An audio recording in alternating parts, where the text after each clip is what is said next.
As you know, Father Martin, if you recall, I made a pilgrimage. I know. I went to the Vatican.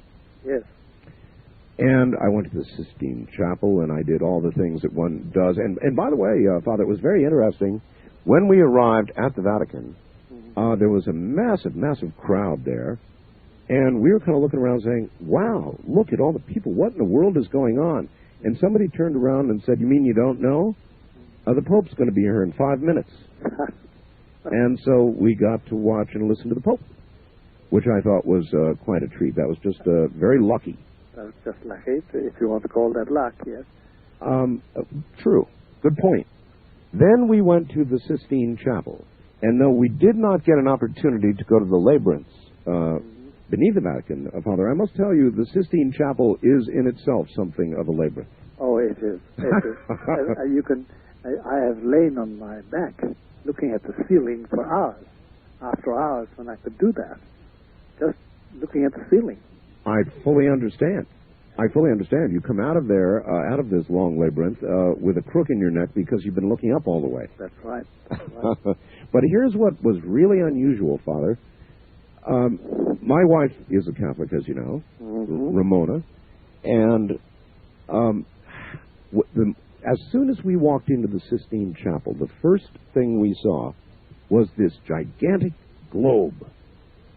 And you know what was on the globe? It had all 12 signs of the zodiac. That's right. I couldn't believe it.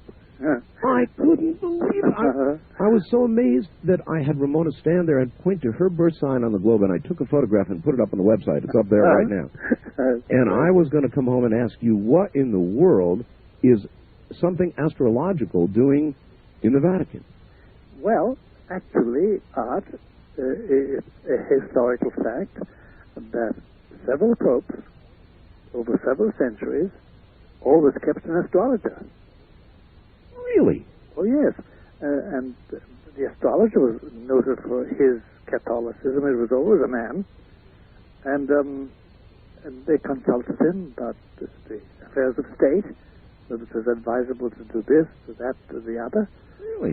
For hundreds of years. Oh, now, yes. Somehow I'm a little lost here, Father, because I always thought that the only person a pope would consult with would be God in prayer, and that influence of the planets wouldn't enter into it. Well, not with Catholicism. I know, strictly speaking, one would expect that, but they considered it a one way in which God would advise them to do things. A wise Catholic astrologer who would be studying the movement of the planets and would see in the conjunction or the separation or the rearrangement of the planets an indication of favorableness for this move or that move on the part of the Holy Father. No kidding. Yeah. Do you know that tonight, as we speak, 8 planets are in alignment? Yes, I was told that. I haven't got out to look at them because I really have something else to do, much less present than watching the planets, because I'm terribly interested in the stars. But I would love to see them. That is absolutely remarkable. Now, what is the modern church's attitude with regard to astrology? It depends on the modern churchman. Certainly the present Holy Father does not consult, has not got and does not consult astrologers. There is nothing inherently against Catholic teaching or Catholic faith in astrology, provided that you see it all beneath the hand of God. Because, again, the Catholic doctrine is that God can manifest His will and tell you what to do in your life through various material happenings.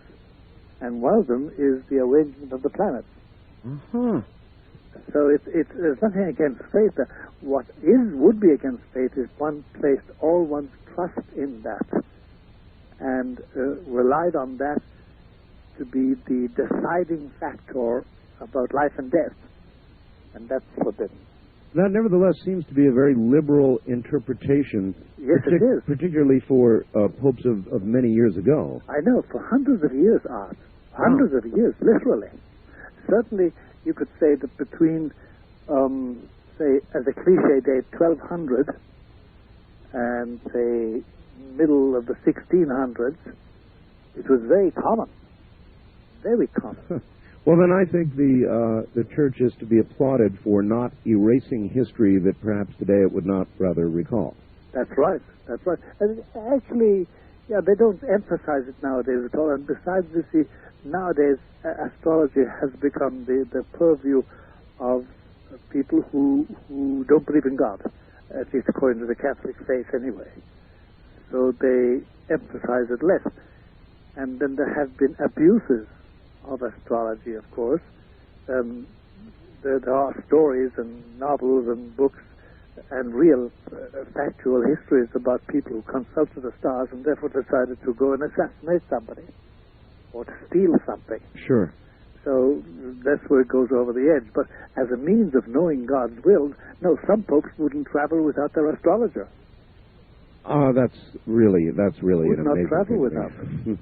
All right. It then, is surprising art. There's no doubt about that. Indeed. And then there were a couple of other things that struck me and will be with me for all of the rest of my life. I think, no, I believe in God, Father, Sure. but I am skeptical about things that I can't touch and prove. I can't help it. Yeah.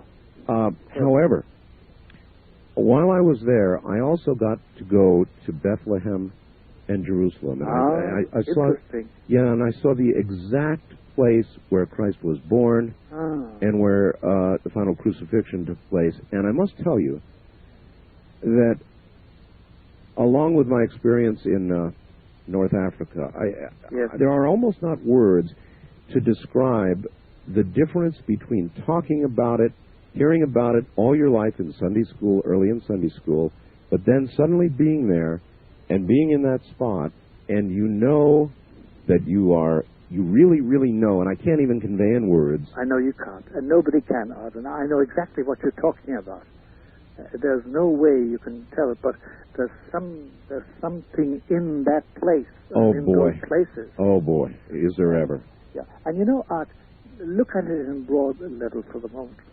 Take even a broader view of it. If you go and visit the battlefield of Waterloo in Belgium, right, or the Alamo in Texas, sure, something grips you there. Some of the same sort of feeling, but not nearly as strong. Oh no, it's not nearly as awesome. Awesome is the word. It's awesome. I guess that's the best word you can come up with, but I really haven't found words to convey to my audience, and I really have tried. Yeah, I'm sure you have. So I was. It was an amazing. If you couldn't do it, it means it's rather difficult.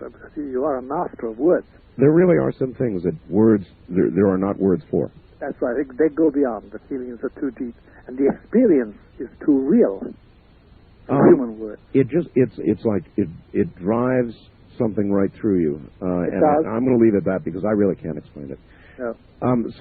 Anyway, that was incredible. But I'm so glad. I'm so glad you saw those places. Then, after I called you the other day, Father, and I found out happily you were not dead, the next night I think it was Sunday. Yes, on 60 Minutes. Lo and behold, they put a picture of your book, Hostage to the Devil, on the screen in connection with a story they ran. That's right. And Dr. Olson. And Dr. Olson. I think I had given you the first news of that, and I'll bet lots of other people have talked to you about it since. But you were the first. You were the first to tell me about it. And my eyes popped out in the place when I saw it. All right, to give everybody some sort of background, this is with regard to a 60-minute story about a lady with multiple personality disorder, a Wisconsin woman, who went to a doctor, and the doctor said she had 126 different personalities, distinct and different personalities. Over many years, he treated her, Dr. Kenneth Olson, and the allegation is that he hypnotized her and that he actually put these personalities into her, including the Bride of Satan, teenage boys, you name it, she had it. It cost hundreds of thousands of dollars in insurance money. Hypnosis again and again and again over years and years and years, and then finally culminating in this psychiatrist performing an exorcism. I know. They said, based on your book, hostage to the devil. Right, using the formula put in the back of that book. And, by the way, he thought, I guess, that it was a success, that it had successfully exorcised her. Yeah. And so there's a lot of legal battling and lawsuits pending and so forth and so on over all of this. But I thought I would try and get your reaction to that. Well, I'll tell you my reaction, Art, is this. And don't be very surprised at this. My reaction is great fear for the safety of Dr. Olson. And I'll tell you why. Okay. The essence of exorcism, performing an exorcism, is a clash between the exorcist and the demon allegedly possessing somebody who is to be exorcised. Yes. And it's not simply a prayer, and it's not simply a blessing. It is an actual clash. It's like a conversation. Battle. Like a battle. Yeah. And you can only do that, according to the theory, the belief, you can only do that with immunity, because you're facing, allegedly, according to faith, you're facing an archangel, albeit a fallen archangel, called Lucifer. And that archangel has an intellect and resources far beyond anything any human being commands. And in order to tussle with him, tangle with it, or him, or it, or whatever we want to call it, because he has no gender, right. In order to do that, you have to have the authority to say, what is your name? Why are you here? When did it start? And get out. And in order to do that, you have to have permission.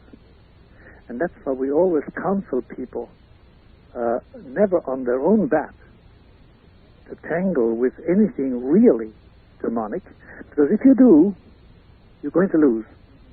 And if I could talk, which I can't on account of privileged communication, I could tell very, very scary and awesome stories, frightening stories about psychiatrists who did try and exorcise without any authority and became possessed themselves. Oh, really?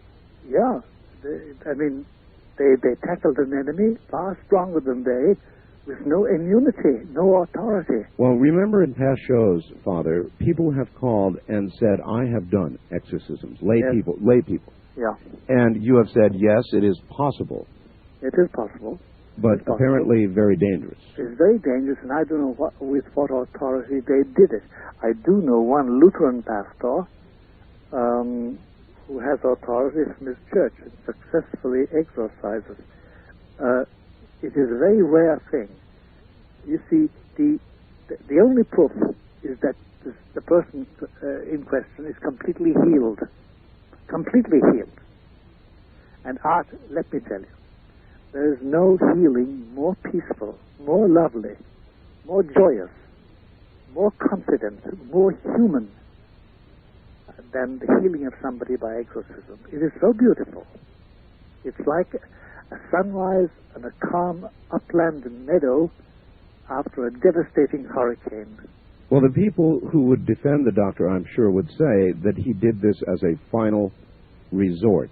Oh, yes, I'm sure. However, his detractors would say he's the one who put the 126 different personalities into her in the first place.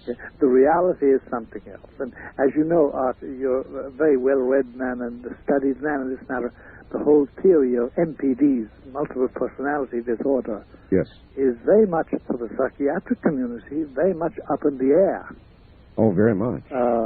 Yes, the suggestion being that under hypnosis, these are induced by by the psychiatrist. That's right. And we do know nowadays, especially since the end of the Second World War and the transport of Hitler's mind control experts to this country, yes, we do know now that programming can be very deep and very effective and can really achieve what... Remember that book, The Manchurian Candidate? Of course. It can achieve that, and we do use it. Father, I want to ask you what they call the big question here that I've worked up. How do you know... Look, Father, I take it you have probably done more exorcisms than anybody else in this country. Is that... I don't know. I really don't, because it's a very compartmented trade, if I can put it that. Trade. Very compartmented profession.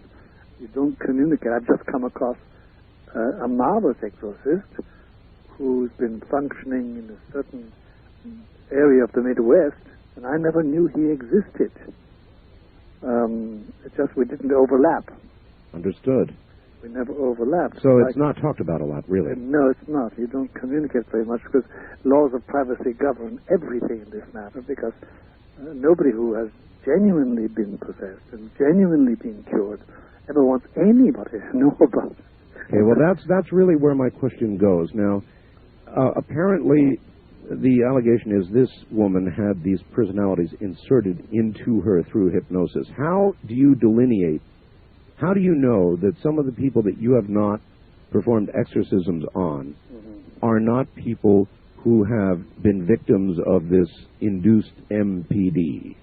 It's one of the things we have been alerted to from the mid-70s, Art, because we came across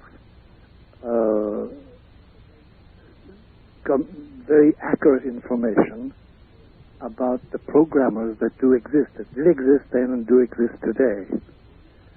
And we formed criteria, principles by which to judge that. And it's not a simple matter, but it can be done. And more than once, I have dismissed people who applied for exorcism, saying, no, there's no exorcism here at all. Who is your psychiatrist? Or who is your psychologist? Or who is your whatever, your guru, your channeler, or whatever it was? One would presume that usually prior to coming to somebody like yourself, people would have been to a psychiatrist or two or three. Usually they come through a psychiatrist, actually. A psychiatrist will write to you and say, dear Father Martin, dear Dr. Martin, look, I had a patient, blah, blah, blah, blah, blah. And he or she, here's the etiology of it all. Would you have a talk with them? Without discussing specific cases, Father, yes. How many times have you begun to investigate a possible exorcism and then rejected it? 7 out of 10 cases. 7 out of 10? Yep. Because, you see, there's also the question of disease. Some people, for instance, with La Tourette syndrome are used to be confused with possession. Yes. And La Tourette syndrome just has a lot of the behaviorisms of possessed people, but it's not possession. And then there's Huntington's chorea. And then there are forms of schizophrenia, phases of schizophrenia. There are schizophrenia, but not possession. And then, by the way, there are forms of possession that are very like schizophrenia, and the demon hides behind the schizophrenic manifestations. Oh, that's even worse. Yeah, it is. There's a double whammy there. So you've got to undo all that. And you can only undo all that if you have authority. You can't just do it because you say, well, okay, now tell me what the truth. Are you there or not? It's nothing like that. It's a far more... Are you allowed to discuss the tests? Yes. The tests are if you want to start at the beginning, first of all, you ensure that there's nothing physical, that there isn't a tumor in the brain, there isn't transgenerational insanity, there isn't alcoholism, there isn't a drug addiction. You must assure yourself of all those things. And if there is it masking something else, or is it simply that alone? First of all, you must check them physically. They must be checked physically. Because there are always physical manifestations out.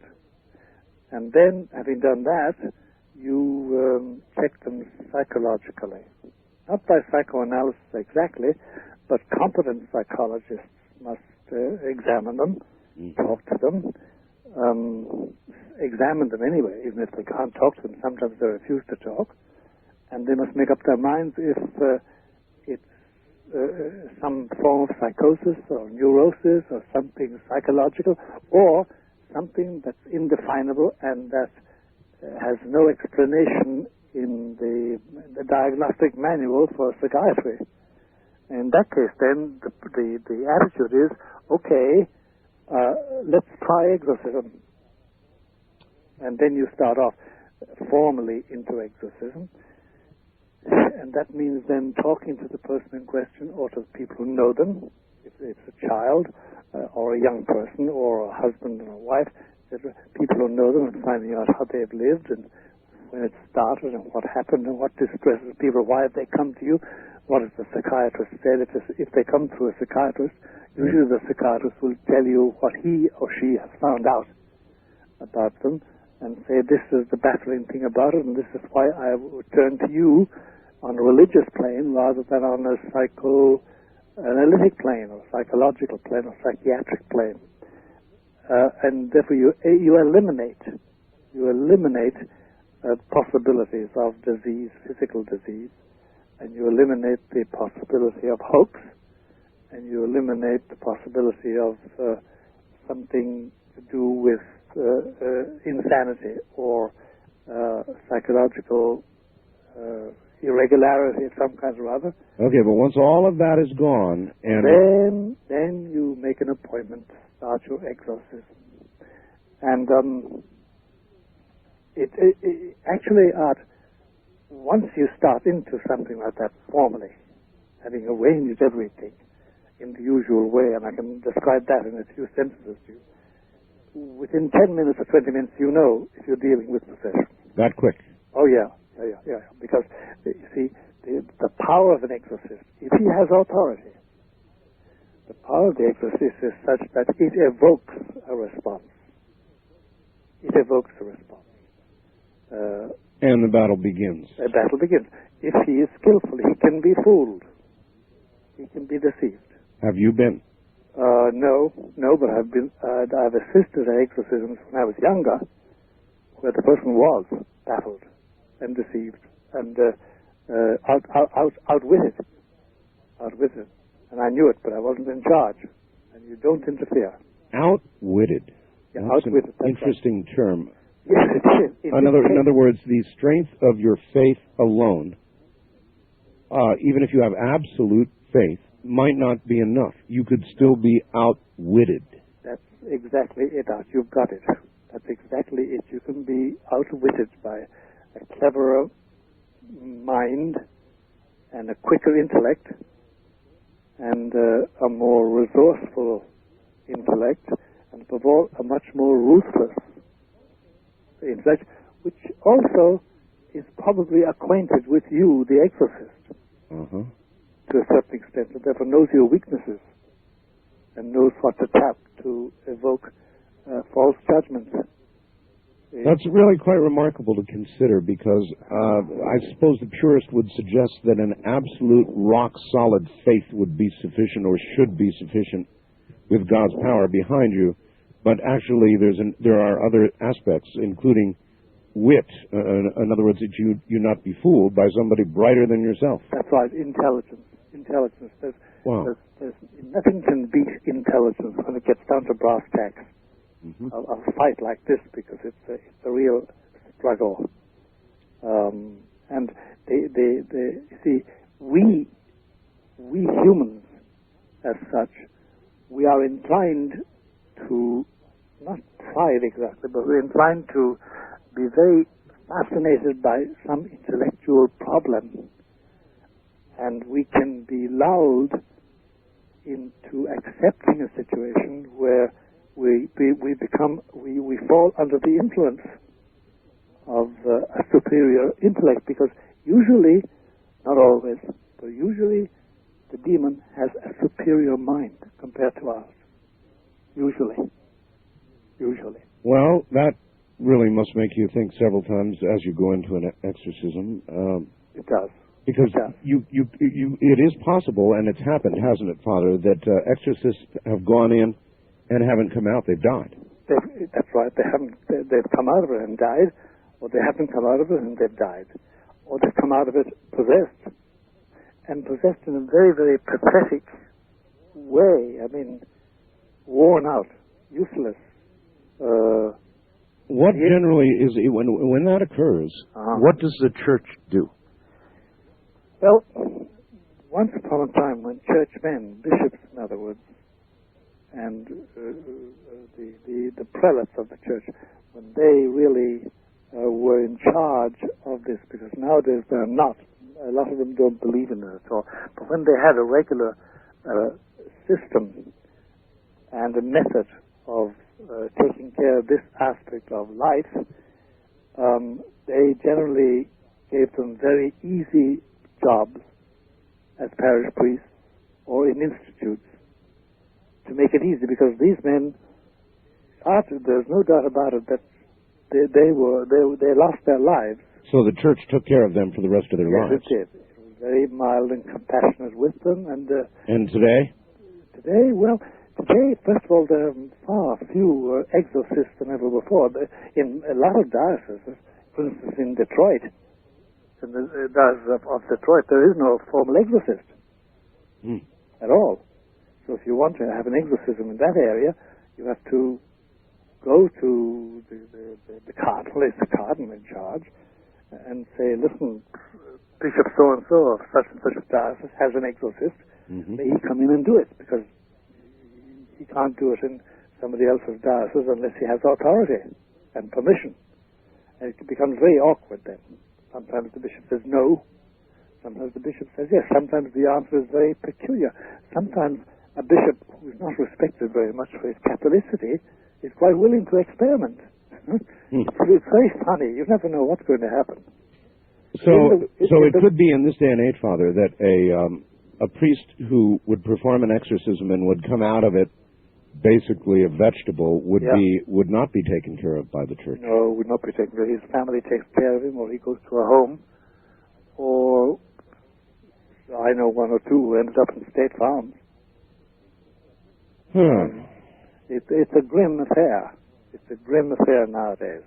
All right, I've got something I need to ask you about. What's that? I do a lot of different things on the air, sometimes foolish things. I doubt that. I do. No, I do. And I wanted to talk to a witch. A broom riding, I said a broom riding. Broom riding witch. Yeah, the real McCoy, real witch. Yes. And so I went on a witch hunt. And I found this young lady who calls herself Harlot. And I interviewed this young lady. Yes. And turns out she called herself a witch, Father, but what she really was a Satanist. I interviewed her over a period of, about 4 hours or so, and trust me, she was the real McCoy. She scared me to death. And it really scared it out of you. Full of Hail Satans and all that kind of thing. Extremely serious. At first I thought she wasn't serious, but trust me, she was. She was married to a man who killed her daughter. Now, she knew that this was coming. And toward the end of this interview, this 4-hour interview, I was mind blown, and I said, has it occurred to you that you obviously willingly are going to go to hell? And she said, yes, I know. I accept that. I look forward to that. That's right. I said, but your daughter, your innocent young daughter, who was murdered by your ex-husband, what about her? She won't be with you. And you know what she said? She said, no, you're wrong, because I knew it was coming, and before she was killed, I took steps to ensure she would be in hell with me. And that stopped me cold. What age was the daughter when she was killed? I can't remember. It was like 3 or 4. Young. Yeah. Well, the terrible thing about it, Art, is, a general remark, that children, through their parents, can be made belong to a demon. They can. Through their parents. to their parents. How can that be, Father? In a world that I guess I don't properly understand. Yeah, it's difficult to express it. But we have cases. We have frightening cases of it. And by the way, we have also got cases where the parents, Satanist worshippers, Luciferians really, yes, and generational Luciferians, that is, ran in the family, who they tried to do the same to their children and failed. Some children accepted it, some didn't. Well, that would imply an age of understanding, but... Yes, it's extraordinary, the understanding they have, though, Art. It's frightening. At the age of 3.5, 4. It's astounding in certain cases. In other cases, no, they're dull. They're like little children, which they are, and they don't, there's no harm done. But there are cases, there's some part of me, Father, that just can't grasp this, that an innocent child could be literally taken to hell by the mother in this case. Cease to be innocent. Cease to be innocent. You see, actually, Art, when you think of it, there have been cases in history where children of an age, a tender age, as we say, 3 and 4, turned out to be very willful. There are rare cases, I know that. They're very rare cases. But it does happen. But even under our laws, a child of 3 or 4 could never be charged with... Never. Held responsible for in any way... Never. What some child at that age would do. That's right. So, I'm sure you get this kind of question all the time, but how could a merciful God allow this to occur to a child that young? How could this woman's will make that happen? I have no answer to that. I do know it happens. I do know that there's full consent on the part of the child. I do know that they have a development of will and mind that frightens you when you come across it. You know you're in the presence of a tiny body which is as developed as your will, your adult will, although not with the experience. And it's a very frightening thing. Boy, it's a scary like world we live in. God. You know, I sort of half expected you to say, don't worry, that child is not in hell. Well, but that isn't what you said. As to who finally ends up in hell, Art, that is something reserved to God. We don't know. And she, the mother, may have thought she made quite sure about it. She may not have had, because the final decision is not hers, it's God's. Yes, but your answer is she could have done it. Oh, yes. Here once again is Father Malachi Martin. Father, welcome back. Thank you. I've got a really hard question I'm going to ask you, hard for me. But first I want to ask you, in previous programs you and I have done, we have talked not just about people possessed requiring exorcism, but people in a different category, people that you have called perfectly possessed. Right. Now, frequently these people are very successful, have a great deal of money and influence and power. Usually, yeah. Usually, yes. And there are many of them. And you said when you walk down the street, you know them when you see them. Yes, you always do. They know you. They know you. Yeah. In what manner would you know this person? Can you put words to it? No, for one thing, you can't put words to it, but it's the unseen signals.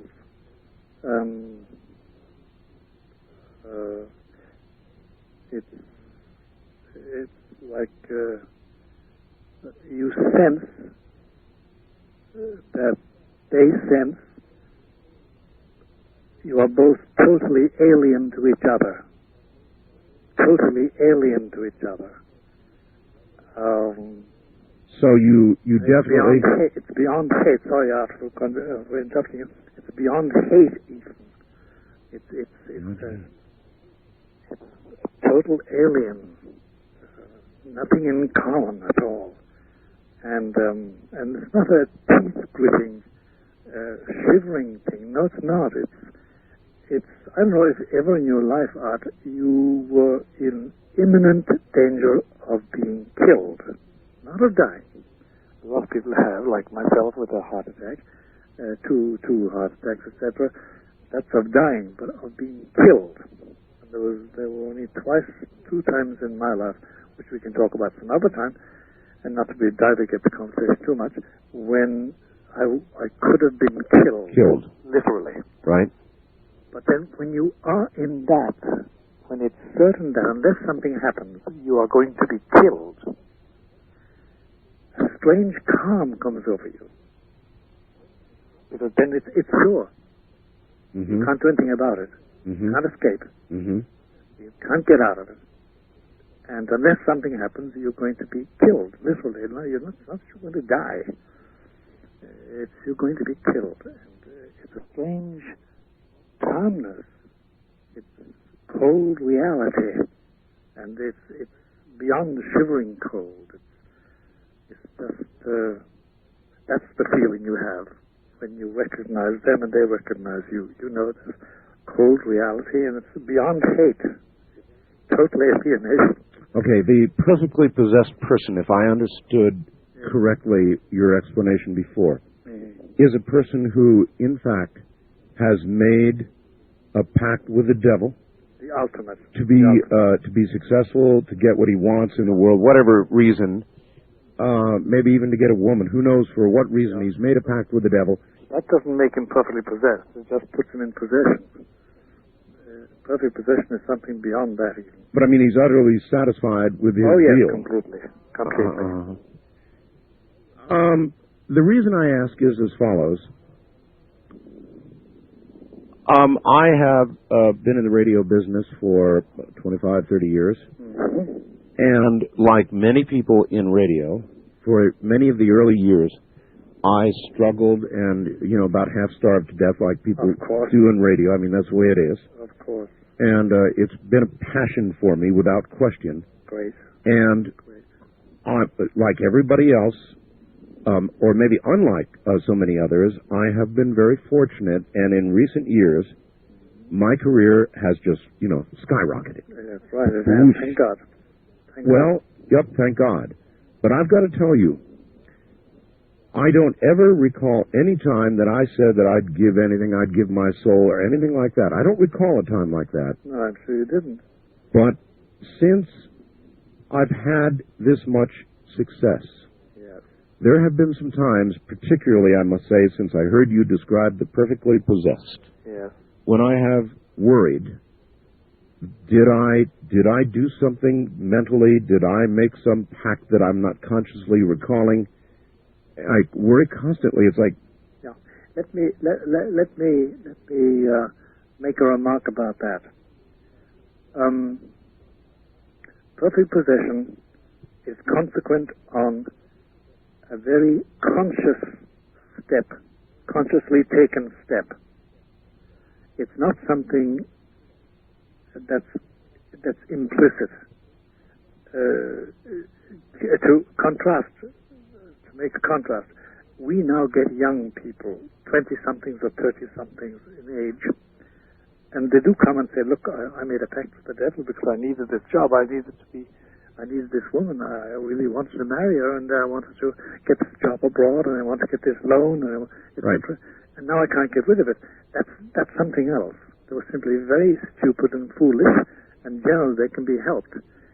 And it's a thing they regret.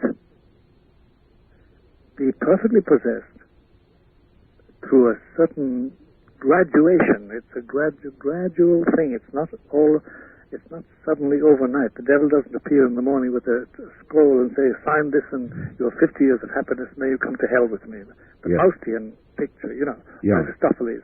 Yeah, Hollywood. That's right, and Goethe's play, Faust.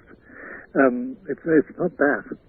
It's a gradual thing where the person slowly but surely concedes, surrenders their will, every fiber of their will, and therefore of their being, and acquiesce totally in it, and are rewarded by their master, and utterly conscious. There's nothing implicit about it. There's nothing. It isn't slid by them. You're saying I would know it if that was. Oh yes, you'd know it a mile away. You'd know it a mile away. I think that it is a malady suffered by many people who are successful. They don't fully understand the nature of their success, and sometimes it seems like there are other forces at work. In other words, you question your own success, and that's one of the things, ever since talking to you, that I've been worried about. Actually, you see, there's no doubt about it that the evil around us, because there is evil around us as well as good, does make inroads in us through pride and vanity and desire and ambition and lust, etc. Yep. All those things. And those make inroads in us, and that does prick our conscience. There's no doubt about that.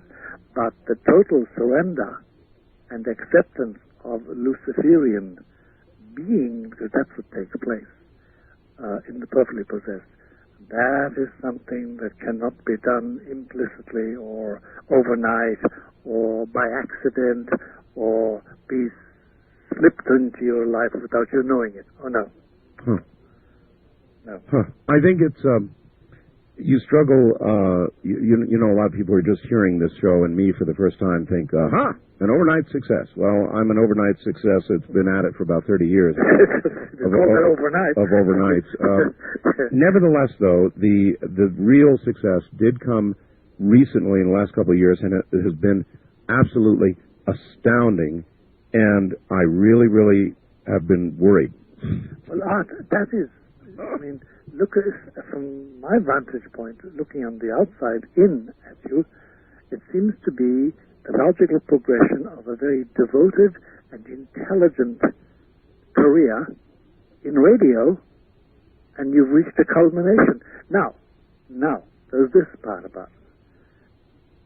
Nobody achieves the amount of affiliated associates that you have, and the name you've got.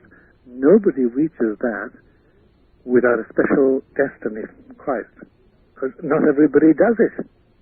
And you have a profound influence on millions, and that means that you, from this point of view, as a radio man, that you are working on universal lines that affect the macro government of people's souls. And that's a responsibility. It really is. I know. That for me, that's the telling point that, sure, somebody can work like a dog, work the little bottom off, as they say, and not get to where you are. But you got there, and that was because your destiny was that you were to do that. Given your talents and given your will and given the opportunities which were given to you. Obsession would be a good word. I'm obsessed with what I do. I love it. Yeah, I know. Well, obsession, since we're talking in the context of exorcism, obsession is a very professional word with us. I wouldn't use it about it at all. I'd say you're utterly devoted. Utterly devoted. And because obsessed is something else. Close to possessed, huh? Yeah.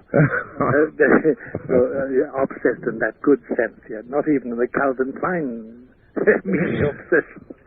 I could make a joke, sort of a joke. Yes, I could use a joke. Yes, but I know it's a question of destiny. De facto, your destiny before you were born, before you were conceived, before your parents were married, was such that you would achieve this eminence. And apparently, it fits into God's plan. Oh, I hope that's And I'm not saying that to butter you up, I'm not buttering you up at all. I'm loading on your shoulders, broader though they may be, a responsibility that ain't easy, because He will look you straight in the eye, Art, one day, when you pass over, and say, now tell me, Art, how did you really do? I worried all the way. I worried all the way. You know, you discussed the responsibility. I worry all the time about the responsibility. As a matter of fact, I don't think that somebody in my position should have as much influence as I can have. It worries me all the time. I know. Well, I'm sure all the other eminent men in various fields say the same thing, and without breaking confidences, you speak about me as having worked with 2 popes, and I did, and I've worked with very eminent men, and behind the scenes, the best of them used to shed tears over their weaknesses. Really? And over their fears. Yeah. And then straighten the hump in their shoulders, as they say, and march ahead. That's it, all right. That's it, all right. Yeah. Let me read you this from the UK News. This just came in today from the United Kingdom News. Yeah. It appears that some of those who have passed over to the spirit world are unwilling to be kept from the pleasures of the flesh. Listen to this. A Blackpool woman called a priest, 2 psychics, and a Mormon missionary to try to rid her of a ghost that she claimed regularly sexually attacked her. The attacks began in 1994 when she felt something climbing into bed with her. She claimed it pulled off the towel she was wearing about her head and said it was going to make love to her.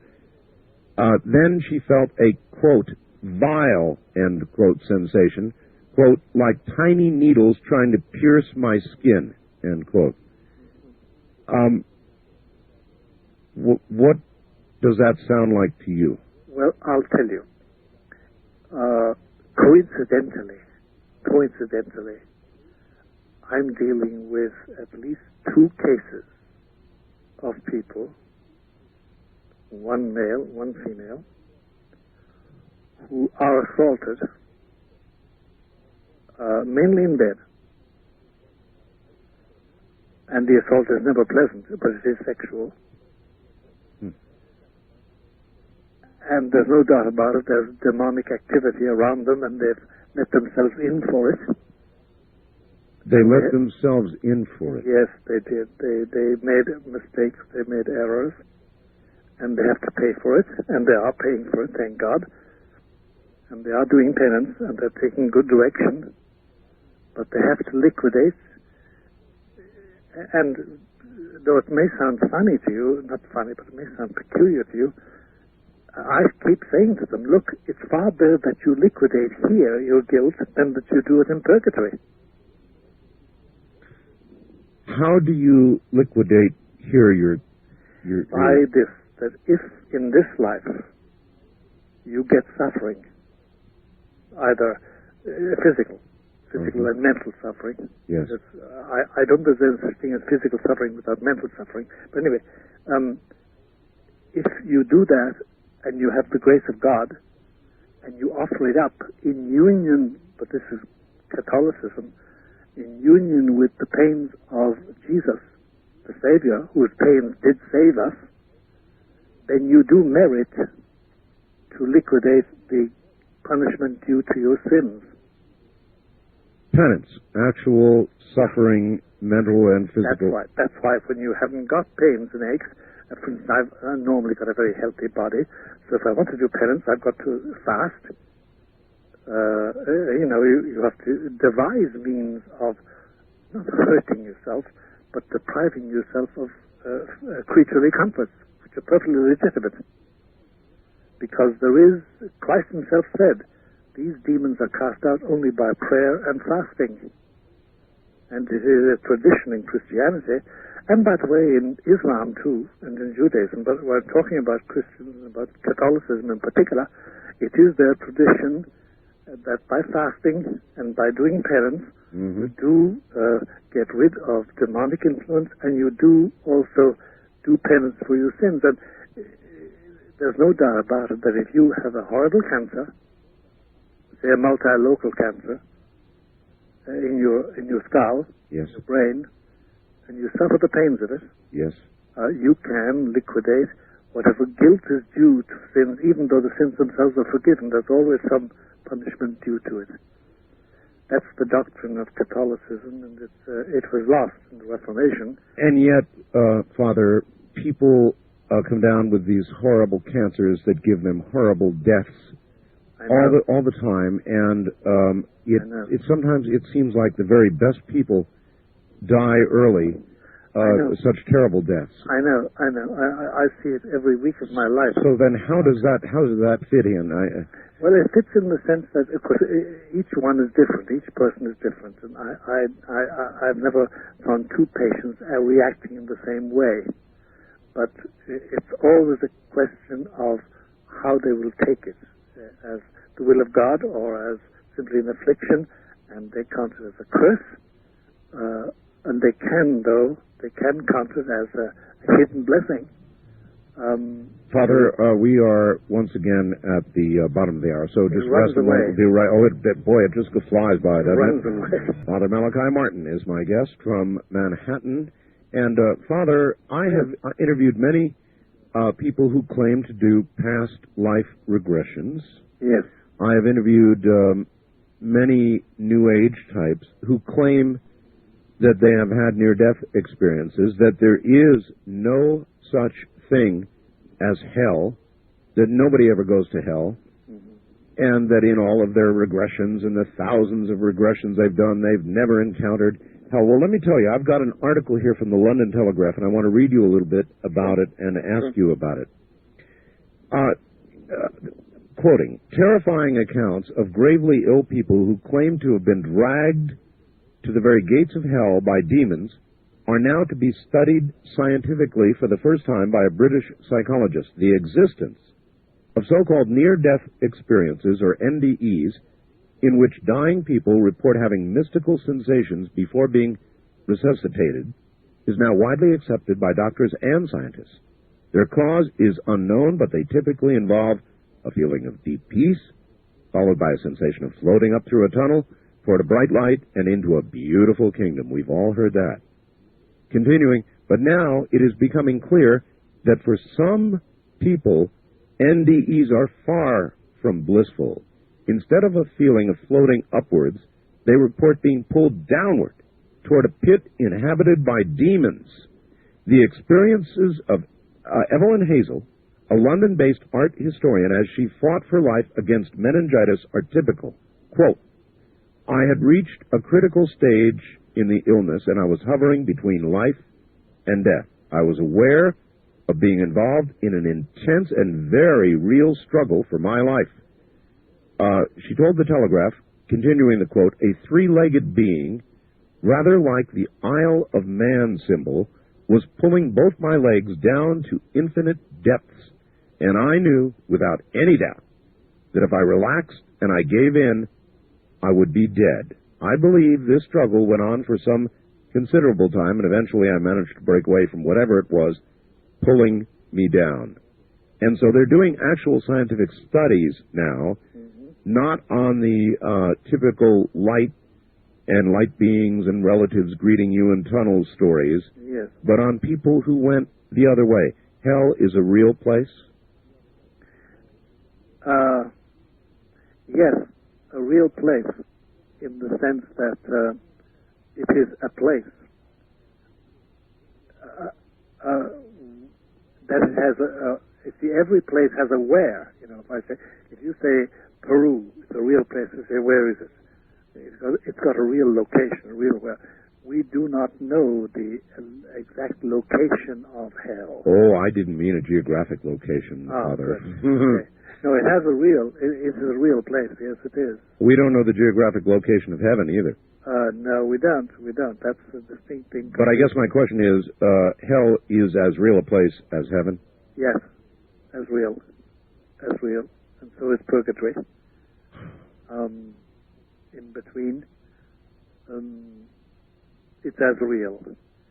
Now, it is impossible to deny the fact, because so many people have had near-death experiences, NDEs, right, of both kinds. It is impossible. We can't explain it exactly, but it is there. It does take place, and the similarity between the NDEs is amazing. It does point to some unity caused by one thing, one particular experience that they all have had. And the demonic also, they The big difference, Father, is that people who have had an experience like this lady don't talk about it. They don't talk about it. I mean, sure, if you go to a place of light and love and you realize that you would be in heaven if you really pass on, fine, you can talk about that. Yeah. But if you've been to hell, you're not really likely to... You don't come back and tell us about it. Not really. Unless you come back. There have been cases of possession where damned souls do speak. Where damned souls speak? Yeah, do speak through the demon.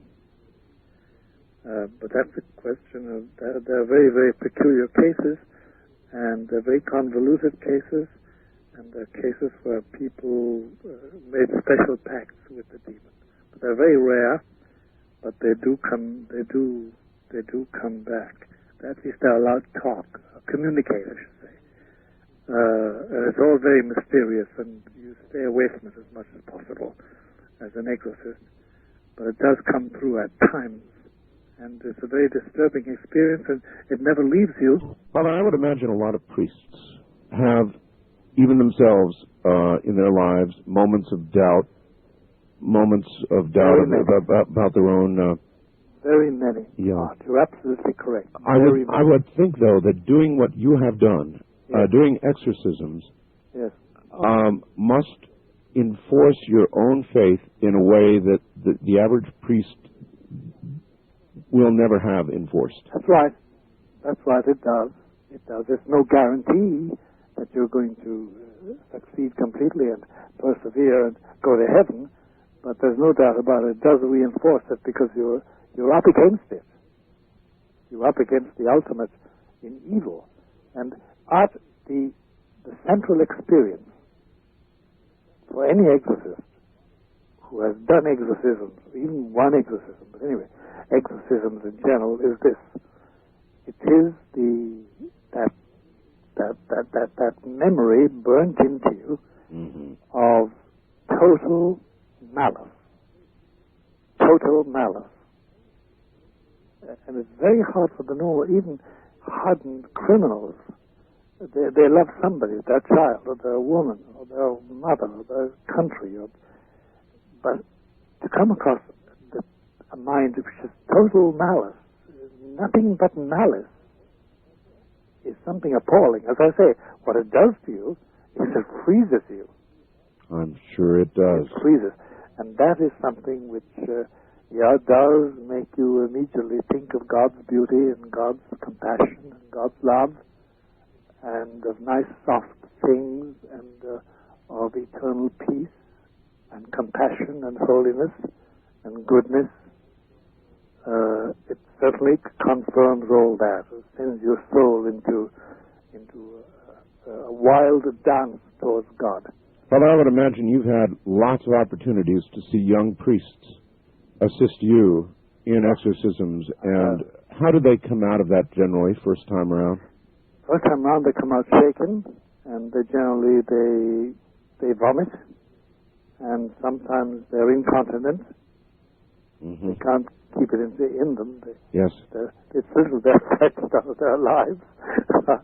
We laugh because it's embarrassing. In fact, the first time I assisted an exorcism in the United States, I was in bed. I was called up by an exorcist who said, "Malachi, my assistant has collapsed. Please come over and help me out." It was in the Bronx. In the Bronx? Yep.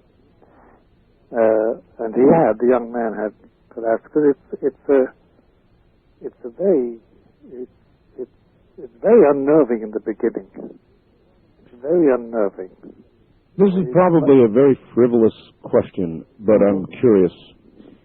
Having done so many exorcisms, is there any geographic sense to exorcisms in the sense of more, for example, in the large cities? I mean, there you are in New York City, is the biggest.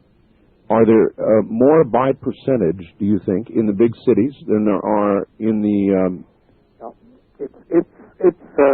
I'm sure that it will not meet with the approval of a lot of people, but I can pinpoint various cities and various areas in the USA, really? Canada, and in Europe, where there are a disproportionate number? A disproportionate number, where evil of that kind flourishes. It's a funny thing. Can you name a few? I mean, we're not going to really harm anybody by naming a few. Well, I think, for instance, that there's a plethora of such things in Geneva, Switzerland.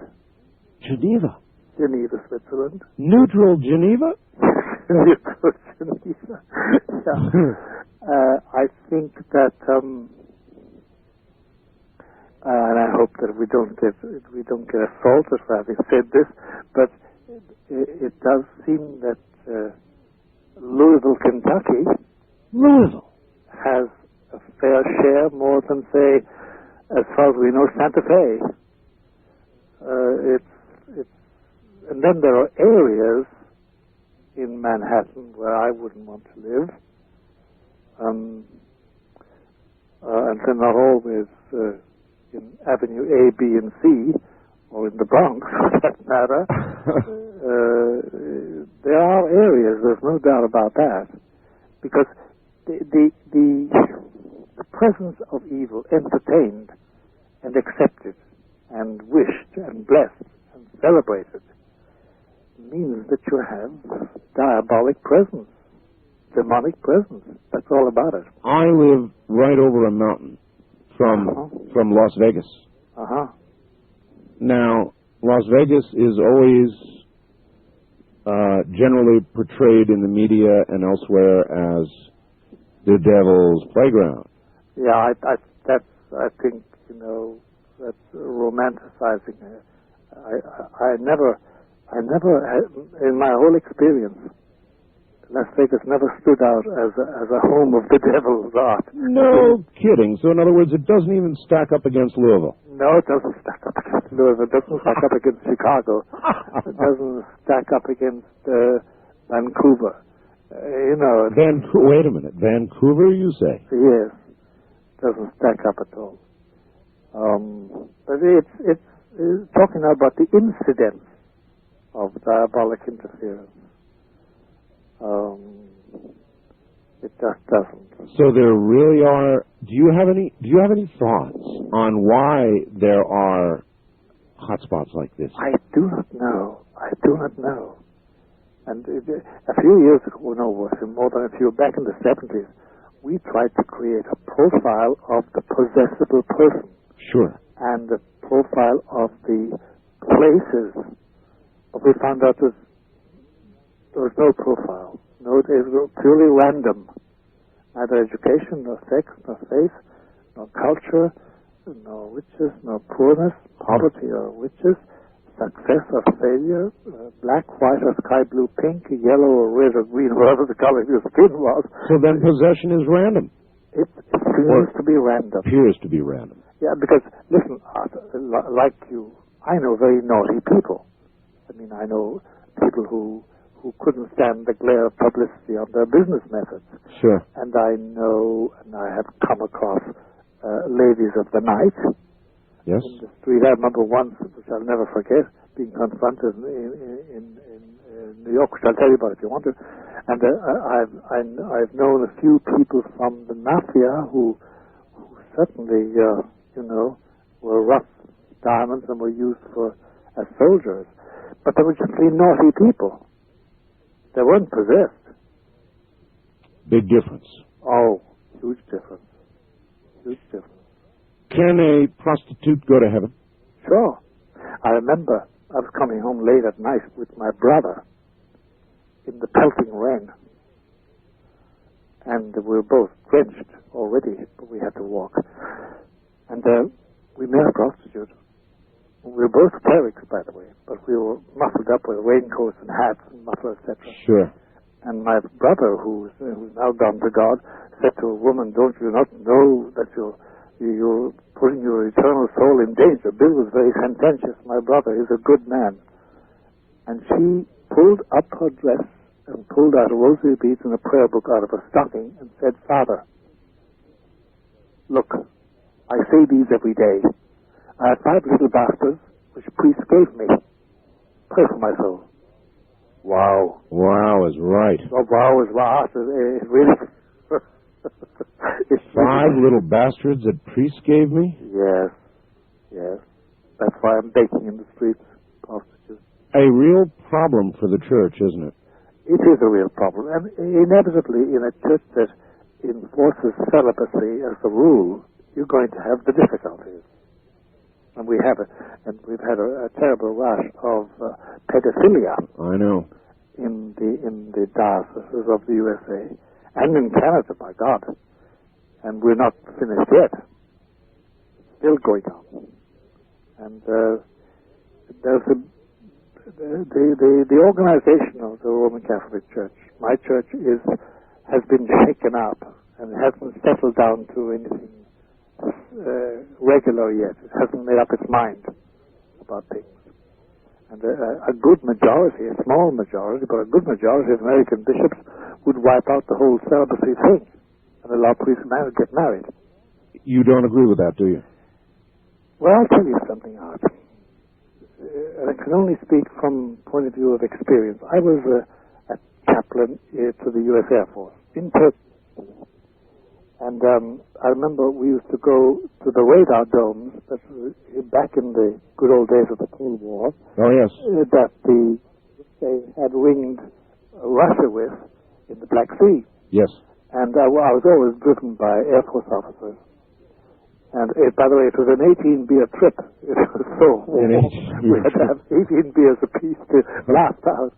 But we had talks, and the men would talk to me about anything and everything.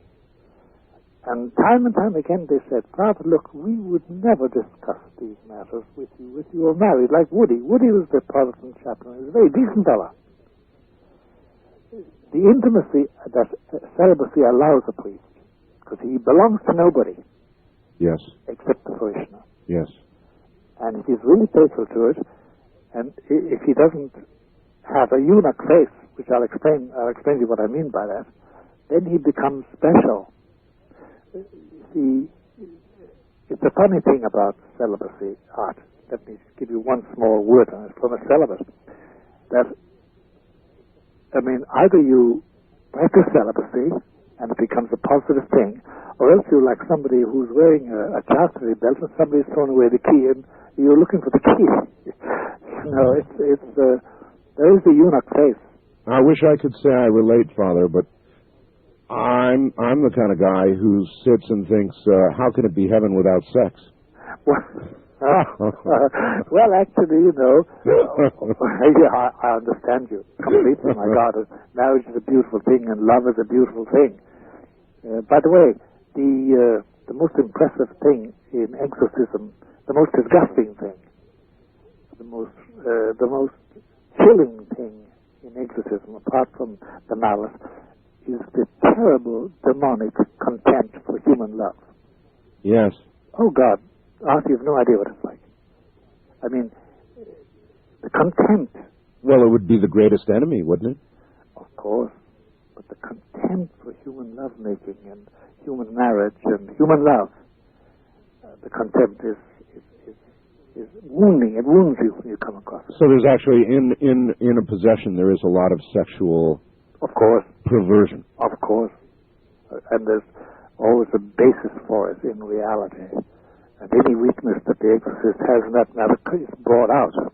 It's like an old scar opened up with a whiplash. Well, celibacy cannot be an easy thing. No. Not for a mortal man, not even a priest. No, it's not. It's not. And it's by the way, it's not a sudden thing. It's a thing developed over a lifetime to make it a joyous thing. And not that you're a spoil sport and go around with a beatific smile. No, it's not that. It's a different thing. Father, we've done it again. We're at the top of the hour. We'll be right back. All right, back to Father Malachi Martin. Father, a couple of quick faxed questions, and then we'll go to the phones. Yes. All right.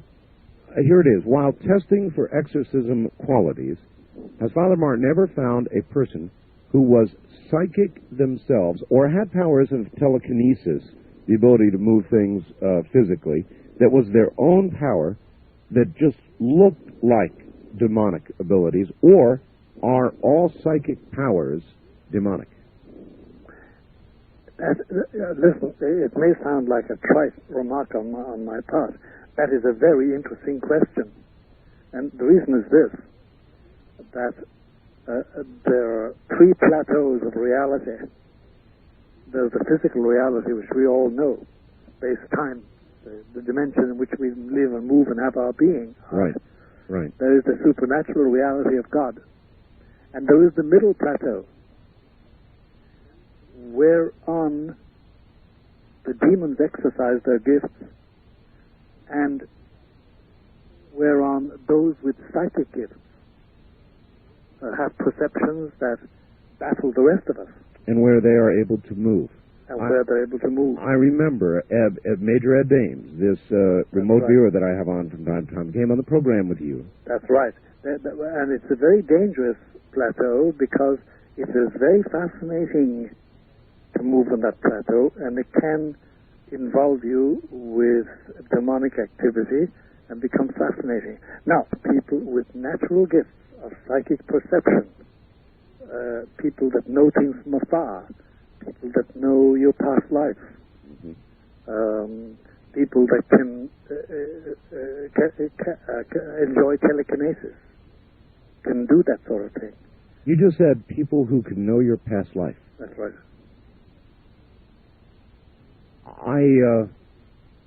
I would have thought your position would have been that there are no past lives. Well, no, I didn't mean past life. I meant what has happened since you, for instance, you're 45. They will know what happened to you. I see. All right. Not reincarnation. No. All right, so there is real psychic power. Oh, there is real psychic power. There's no doubt about that. And it's a very, very frightening thing when you meet it. And I've known young people, young boys and girls with it. And you have to teach them to how not to use it. Because it disturbs people very much. And then besides, it can also lead them onto the middle plateau where they can run into trouble. All right, part two of this, a separate question. Yes. People have predicted the current pope will soon die.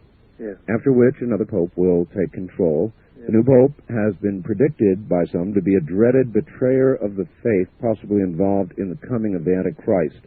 Yes. How does Father Martin view the prophecy of the 111th Pope, which would be the next Pope? Frankly, Art, the older I get, the less I know about it. I have a feeling in my bones that the miseries of the Roman Catholic organization, as an organization, not simply as a spiritual church, but as an organization on the face of the earth, the miseries of that organization are just beginning, and that it is heading into a very difficult situation worldwide, and that there will be a lot of trouble in Rome itself. Now, as regards the health of the present Holy Father, it's very hard to know because he is a Polak. He is. A stubborn man. Oh, he is. And he keeps on saying, no, despite all these prophecies, because he hears them, all these doomsayers, I'm going to see the year 2000, and I'm going to go to Mount Sinai in the year 2000, and I'm going to go to Ur of the Chaldees, where Abraham started in the year 2000. I'm going to go to Jerusalem and Bethlehem and Calvary. Well, if he's determined, then he may well make it. He may well make it. Always take into account the will of God. I do not know. Frankly, in spite of my name, which is biblical, for a prophet, Malachi, I have no gift of prophecy, Art, so I don't know. I have a great confidence that God, who so loved the world that he sent his only begotten Son to give us light and light, will take care of us. But I don't think it's going to be easy. I think miseries are going to start. Father, you predicted that there would be an event in the spring, that there would be an event. There could be an event if a certain sign took place, but there was no sign between the end of spring and the end of winter and the end of spring. There are nevertheless many, many people, and I'm one of them, who feel something big is imminent. Oh yes, There's no doubt about that. There's no doubt about that. People of all disciplines, people I interview of all disciplines, and they're all essentially saying the same thing. It's a general feeling. Yes, no it doubt is. About that. It absolutely is. And you remember what Freud told us about what the psychiatric associations in Austria were saying just prior in 1938? He said that the multiplicity of patients coming, telling about dreadful dreams about barbed wire and blood. Yes. He said it baffled us all why they were talking like that. There is a general feeling, and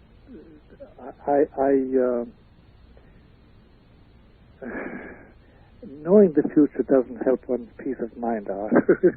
And I remember I had the dubious privilege of reading the text of the Third Secret of Fatima, which I must guard by oath from repeating, but it isn't pleasant.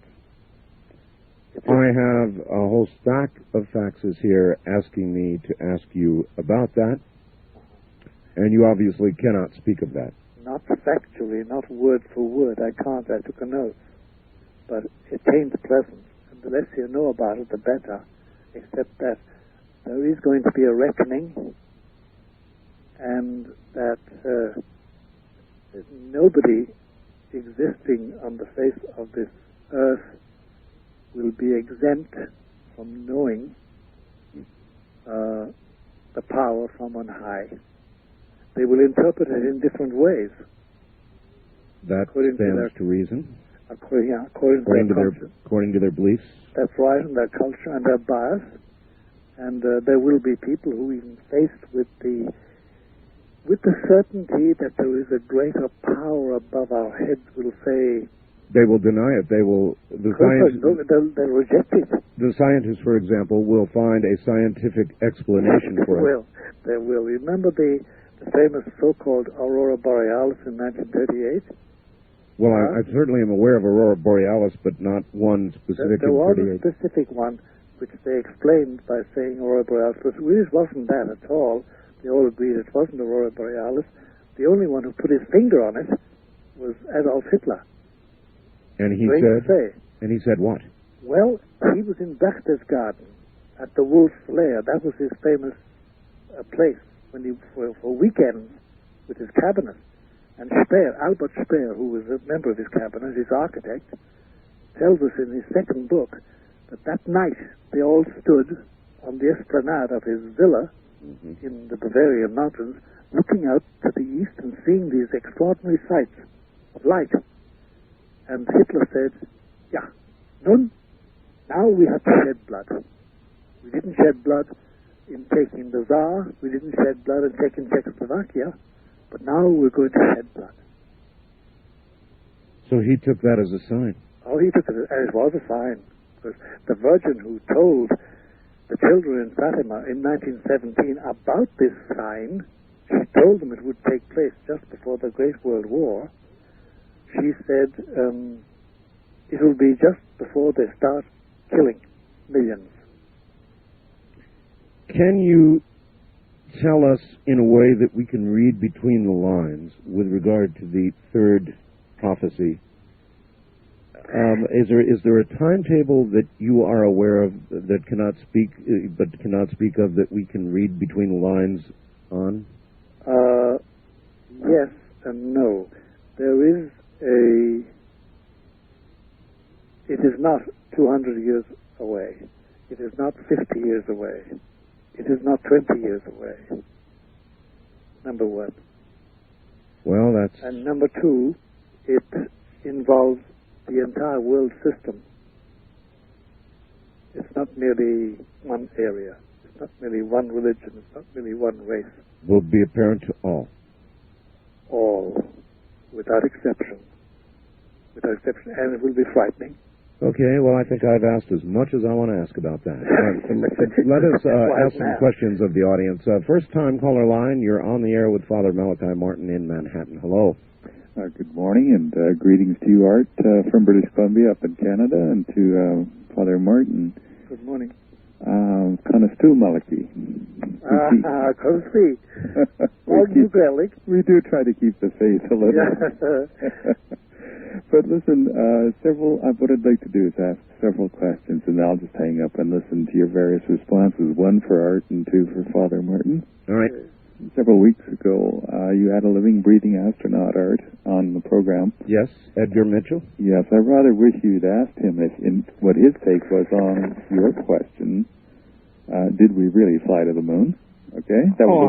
Look, yes, the answer is yes. I've asked him that many times, and it is always absolutely. He walked on the moon, sir. But did you sort of challenge him with some of the questions that the debate raised? Yes, I did. Uh-huh. Yes. I'm sorry I missed it. Father Martin, my Irish grandmother, God bless her soul, when she had me... What part of Ireland did she come from? She was from County Cork. Oh, God bless her. Yes, I know. She used to have me on her knee, and with a twinkle in her eye, she would ask, tell me stories about the little people. And as a kid, I loved those stories, and I cherished them. But, I would like your take on that. The little people? The little people. And the other question is, Father Martin, you mentioned Vancouver as a source of the black arts. I think it's Victoria is even more so. Yes, it is. Yeah. Do you mean the mild-mannered Canadians? Oh, hey, man. Oh, hey. You're a very charitable person. Well, I mean, in a lot of ways they are. Canadians, I speak to them all the time, Father, and they are very mild-mannered. They're very courteous. There's no doubt about that. But apparently behind that facade lies... Anyway, the little people...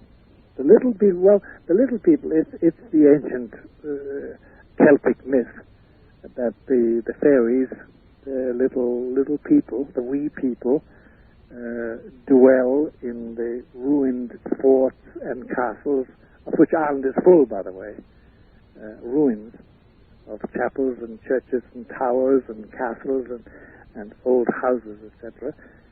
But it is purely and simply a Celtic myth. But around it they have woven an entire literature.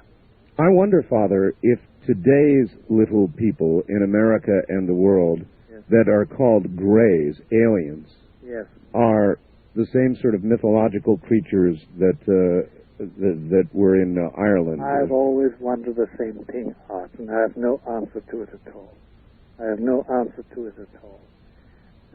There is a greater myth, or not myth, but mystery in Ireland, the Banshee. Did you ever hear of the Banshee? I've never heard of it. Oh, I've heard of a Banshee. Is this that certain families, certain old Celtic families still existing in Ireland, when a prominent member is dying or dead, this woman is heard crying. And it's too frequent a happening to deny it. We don't know what it is. I had a very, very irate uncle on my mother's side who who became an atheist, by the way. And when I brought this up to him, he said, "No, that's the female hair in heat." But it wasn't. It's too established the fact that there are families and there is this peculiar wailing and oligoning, as they say in Gaelic, at the death of a member. Tell you a pretty strange story, Father, in Miami. It broke the day before yesterday. A woman dressed entirely in black with no identification whatsoever fell from the sky. The authorities have checked with airlines, with flight plans that have been filed, blah, blah, blah. No identification on the woman. They have no idea who she is. She literally fell from the sky, hit a picket fence, was cut in two, and they still have no idea whatsoever what that could be all about. Strange signs from the sky. Strange signs, but there are strange things happening all over the place at the present moment. Paducah, Kentucky, a 14-year-old walks in and kills 3 classmates, wounds 6 others, and gives only as an explanation, those who know him, that he was angry at us, at society. Oh, boy. Oh, boy. Oh, boy. Yeah. You know, you see statistics today indicating that crime, violent crime, is down. But the very nature of crime has utterly changed. At one time, Father, when one person would take the life of another, there usually was a reason, man catches, man catches a wife in bed with somebody else, Or robbery. bad business deal, robbery, whatever, but there was a motive.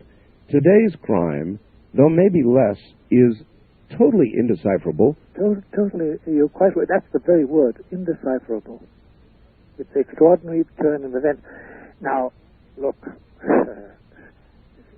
far as I know, it means the presence of a more active evil for evil's sake. Is there a war between heaven and hell that is constantly going on, or is Yes. it... And now it's acute. Now it's acute. Now it's very acute. Yeah. All right, once again, Father Malachi Martin from Manhattan. Father, a war between heaven and hell. There have been recent movies about it, and so I hate to have to draw my knowledge of this from motion pictures. Why not? But there was... have you seen a movie called Prophecy? Yes, I have. Christopher Walken. Yes, right. Boy, he sure is a perfectly possessed person on screen, isn't he? It in those motion pictures depicts an actual war between heaven and hell, an escalating war between heaven and hell. Right. The fallen angels. When you see something like that, is that anything like you envision to be going on? You know, minus the Hollywood special effects. Yes, well, minus the Hollywood special effects, yes. Yeah, it is. More, of course. We just had some weird noise on the line. We had, yes. It must be that we're getting on somebody's nerves. Yeah, that's right. You guys at NSA, just listen, don't cut in, huh? That's right. It is, yes. But where you find that battle raging is in the souls and lives of living people. And you find it raging and hurting and injuring and killing. The people you deal with. Yeah, you do. And terrible things happen. Humanly terrible things happen to people who take the other side, who really serve evil and hurt others. And it spreads from generation to generation. It's a terrible battle. And it goes on all day and goes on right through the whole week and the whole year. And there's no getting away from it. And it's getting much more acute today than it ever was before us. Well, maybe this is a dumb question, but is there any possibility that war could ever become an all-out war, one in which the right side wouldn't win, where Earth could be lost? I think it can get to the point that Earth can be lost for a while. It will be reclaimed. But I think that there's a sunset is creeping over the whole human thing. Yes. At the present moment. And it's a gray sludge. And it's slowly but surely extinguishing all love. The world is really getting very cold. And I think we're now getting back toward that which you really can't fully talk about. Yeah, that's right. That's right. I catch on quickly. All right, Father, a lot of people on the phone lines, and I've really got to get to them. East to the Rockies, you're on the air with Father Malachi Martin. Hello, where are you, please? Hello there. Hello? Yes, you're on the air? Yes, this is Bruce from Chicago. Hi, Bruce. Good morning. It's an honor to talk to Father Martin. He's my favorite guest. Hi, Bruce. My question was along the lines of what you were just talking about the last moment. If Father Martin's last appearance on the program, he talked about, Art brought up the lights in Phoenix, and Father said that if that in fact was the case, something awesome and most fearful would be happening, and the time frame I interpreted from that was somewhere out to spring of '98, and I wonder if he could specifically elaborate on the time frame if he can't go into detail. Bruce, actually, I don't feel happy at all about '98. The moment we leave winter and start into spring. I don't feel happy at all about it. Can you... I simply think that things are spiraling in such a way that we're going to undergo severe disturbances, to put it mildly. nationally and internationally. I think that if I were to be awfully frank, I think a lot of people are going to die violently. Oh boy. I think we're coming to a very bad point. A very bad point. I think. I can't interpret it any other way. All right, I don't even want to ask anymore. West of the Rockies, you're on the air with Father Malachi Martin. Hello. Yes, good morning. Morning, where are you, please? Close to Vancouver. Yes, Vancouver. Again. We draw you forth. Yes, you have. God bless you, Vancouver. Art, I appreciate your ability to sensitively talk to the variety of people that you talk to. It's amazing to me. And Father Malachi, you're a very special person. I have a question for you. Yes, sir. That's been very disruptive to me. A little while ago, I was looking through some very old photographs with my family. I came across two pictures that were taken, it looked like a few minutes apart. Yes. My mother, another woman, and a young child. Yes. In front of a fence with a house in the background. The first picture, they were all looking very sullen, very glum, and in the foreground, in front of my mom, there was a creature that you could kind of see through it. It almost looks like double exposure, except that there's no reason. This picture's too old and genuine. Yes. But the creature looked about 4 feet tall, a little hunched over, black kind of shawl, very kind of like a big nose, very, very evil looking. And I'm concerned that this could be demonic, and I'm concerned about the intergenerational kind of effect that can have on. And if yeah. Was there any trouble? Picture? Was there any trouble? Have you got the picture yet? I have got the picture. I don't even show it to people because it makes my hair stand on end. Don't. Put it in an envelope and write the. Are you a Catholic at all? I'm not Catholic. You're Christian? I am Christian. Well then, take an envelope, put the photograph in it, and put a notice on it saying, "Do not open," and date it and sign it, and write the name of Jesus across the front of it, and put it away. Okay, do not open, and then write the name of Jesus and put it away in a strong box somewhere. It has a purpose. It has a purpose. I don't know what the purpose is. Is that a clear enough instruction? It is. How about if I send it to you and you could put it in a strong box? I don't even want it. Well, if that is to be what's happened to it, please do. Okay. That is to be the way it's done. Okay. Do. But you, sir, really should accept responsibility as guardian of your own. I've had it up to now. Is there an address that I can get? All right. Yes. Thank you. Father.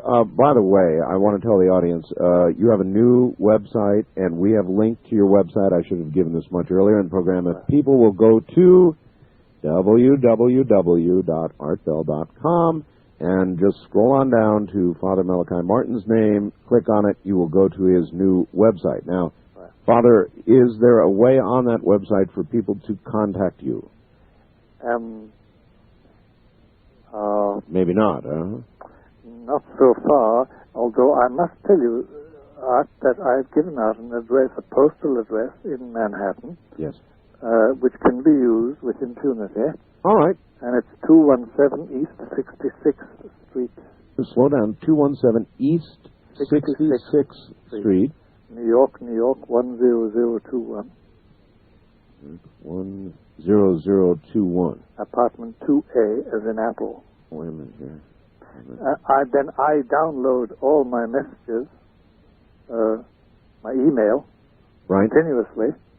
I don't answer them all because sometimes they exceed 300 a week. I understand. And it's difficult to answer them, but certain ones I do.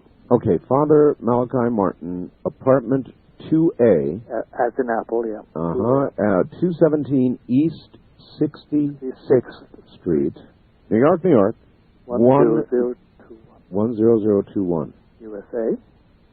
Okay. East of the Rockies, you're on the air with Father Malachi Martin. Good morning. Hello. Where are you, please? My name is Alex, and I'm calling from El Paso, Texas. Yes, Alex. Okay.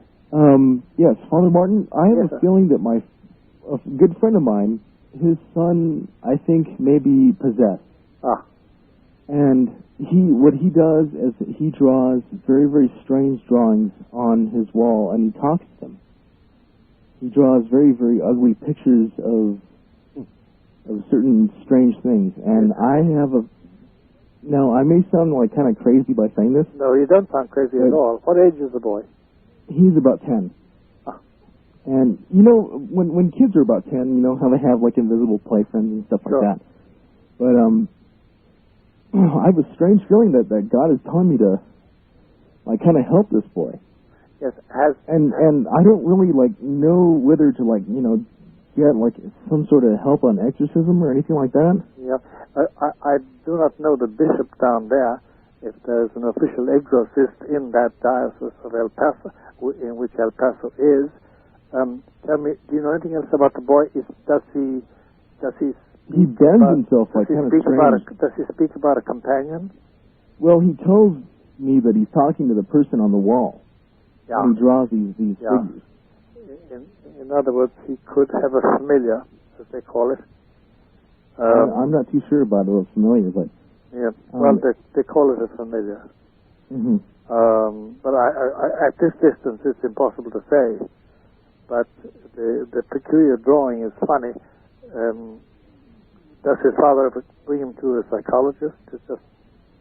No, actually the father just kind of like blows it off and says, hey, it's just my son doing strange things, but... Oh, gee whiz, that's a bit I kind of have a feeling that, maybe I should get someone, or if not myself, get someone to exorcise him. So where would you'd have to apply to the local diocese.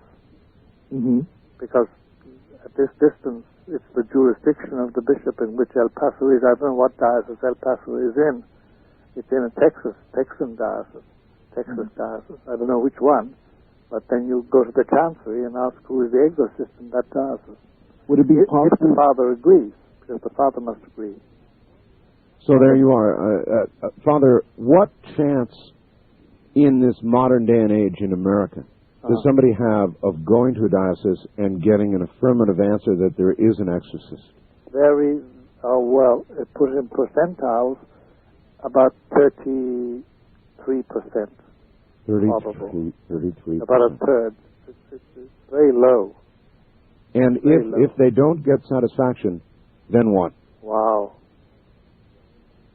If they don't get satisfaction... Yeah, if they're laughed off or shrugged off or whatever. The reason I groan is that I know so many cases of that. I know so many cases where they're laughed off or brushed off or told to go away or simply told us, no, go to a psychiatrist, and that's what has happened within the church organization of my Roman Catholic Church. If our friend who's speaking to us from El Paso, he should pray about it, because prayer can obtain what this boy needs. But I have no solution. At this distance, Art, I have no solution. I see the poignancy of it all and the danger, and that father is very feckless. Father, could you become a bishop? Of course I could. If you were to become a bishop with the power ascendant, yes, what would you try to change? What would you try to do with that increased responsibility? I would try and organize the clerical reaction to possession and obsession, because these are factors that are growing in every diocese I know in the United States. So we should not be offering less to people like that man who called, but more. No, on the contrary. He should be aided immediately. There should be a mechanism in each diocese that aids such a thing, takes it in, studies it, gets to the boy, gets to the father. But there isn't. And that's the triumph of Luciferianism, the clergy themselves. As the grayness descends. Yeah, and the terrible thing is that you won't find a belief in it all amongst many bishops and many priests. Mm-hmm. Does the fact that you just said that make it less likely that you would become a bishop? No, it doesn't. It depends on the will of those who make bishops. But anyway, it is pathetic art. It really is pathetic. Even in this Archdiocese of New York, there are people who need attention, but they don't get it. Because there's just too much to be done. I understand. First time caller line, you're on the air with Father Malachi Martin in Manhattan. Hello. I can barely hear you. Yes, my name is Keith. I can barely hear them too. Yeah, you're going to have to yell at us, sir. Okay, my name is Keith. Yes, Keith. Yes, Keith. I'm calling from Carbondale, Illinois. Okay. Yes. I was just calling in concern with something that you talked about earlier in the show, the lady named Harlot. Oh, yes. And I was just thinking about it. I do a paper route at night, and I just got off of it to try to get a hold of you. And you seemed kind of concerned, and it hit me that most likely the daughter would be in heaven. And the reason I say this is because if the woman desired her to be in hell with her, and hell is supposed to be a damnation, then she wouldn't be able to have that with her. I mean, but sir, she said, if you listened carefully to that program, she didn't say that she willed her to be in hell with her. She said she took steps before her daughter was killed to ensure that she would be in hell with her. It's as if she desired that to be. Of course. It was beyond desire. She said she took steps. Right, and what I'm saying is that she would be getting one of her desires fulfilled if God were to enact the child to damnation. Yes, but you really are missing something, though. She actually took steps, and what I asked Father Martin a while ago was whether, and I have no idea what those steps are, but whether it would be possible that in fact she could have done that, and the answer was yes. It's feasible. It's feasible. The case, it's an extraordinary thing. The genuine Luciferians and Satanists you meet, they look forward to hell. She did. She absolutely did. It was one of the most unnerving interviews I've ever done my whole life. They really do. Father, we're at the top of the hour. Are you good for one last hour? Certainly. Well, there's lots of people awaiting, so we will do it. All right, back now to Manhattan and Father Malachi Martin, and Father will try and lay heavily into the phones. Yeah, sure. But I do have a couple of quick questions by fax. Yeah. One, have you, Father, ever had an exorcised demon come back to haunt you? Yes. Oh, really? Yeah. Now, I'm glad they asked, because I never would have thought to ask, and I never would have expected that answer. Can you tell us at all? Yes. It's very harrowing, and resulted in bodily injury, grievous bodily injury. But we were able to deal with it. But it took a lot of work, and it involved a lot of physical pain. A lot of physical pain for a whole year. For a year? A year, yeah. The damage. Oof. Mm-hmm. And one other, and this is much lighter, finally a light question. Mm-hmm. You know, we're talking about Christmas and Christmas giving and so forth, yes. And we know that you have been close to 2 popes. That's right. And Kevin, listening to KEX in Portland, wants to know, what does a close friend of the Pope buy him for Christmas? Well, if he really knows him, and he knows he shaves, does he use an electric razor? It's as simple as that. Or slippers, bedroom slippers. Or if he uses T-shirts, one Pope did, whom I knew, used T-shirts and valued cotton, Egyptian cotton T-shirts, things like that. I see. simple things. Simple things, sure. All right. First-time caller line. You're on the air with Father Malachi Martin. Good morning. Hello, this is Ken from Steubenville, Ohio. Hi, Ken. Yes, Ken. Praise God, I finally got through to you, Bill, after trying for months. Yes, sir. First of all, I'd like to confirm two things and then ask a question of Father Martin. A, yes, once you've been demonized or bothered, getting rid of it is the greatest thing in the world. Yes, they do try to come back and bother you. I know, I had death delivered off of me. Second of all, I have a question for Father Martin about, is it possible that a person could be born and have a curse put on them for the rest of their life, whereas like a cloud of doom is always over them? Interesting question. Yes, the only way I can translate it into reality is that in certain families, possession is intergenerational. Right. All right, the reason why I asked that question is last year my mother died of cancer, and we had to bring her home to die. And I knew of well, she said she made a deal with God, and I knew what it was. It was a pact. And she didn't die in peace until I prayed over her, anointed her, and broke the pact with the devil. Yep, that can be done. I know. I've done your type of work, and I understand the seriousness of it. So as far as this curse goes, I've had many people pray over me, but nobody could really put the finger on why. Are you one of the people who has the black cloud over his head all the time? Yes. All right, Father, that really is an interesting question. Your answer was affirmative, that there can be such a, I don't know if curse is the right word. No, curse is not, it's a way of saying it, but it's an intergenerational obsession, really. In his case, because he's not possessed. It doesn't sound like it anyway. It seems so cosmically unfair. If there is no such, I listen to and I interview people who believe fervently in reincarnation. Yes, yes. And they will forward the theory of karmic work-off, that from one lifetime to another. Yeah. But if there is not that, and that we all begin roughly equally, it just doesn't seem fair. Well, sometimes we don't all begin equally. That's the difficulty.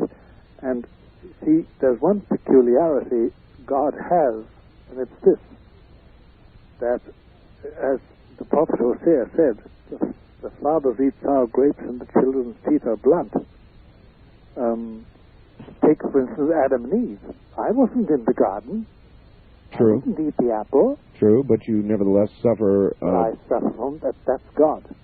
If I am a child born of a mother who's a lush and a father who's a crack addict, yes, most probably I'm going to be an alcoholic, and I'm going to be crack addicted from the moment I see the light. Why? This way God has arranged humanity. And if I have a parent who rears me to be the servant of Lucifer, and I know families that do that. Oh, yes. God doesn't step in and send an angel and tell me to stop. I've got to deal with it. And if there's anything like an intergenerational obsession in man's family, then he has to deal with it. All right. Wow. East of the Rockies, you're on the air with Father Malachi Martin. Hi.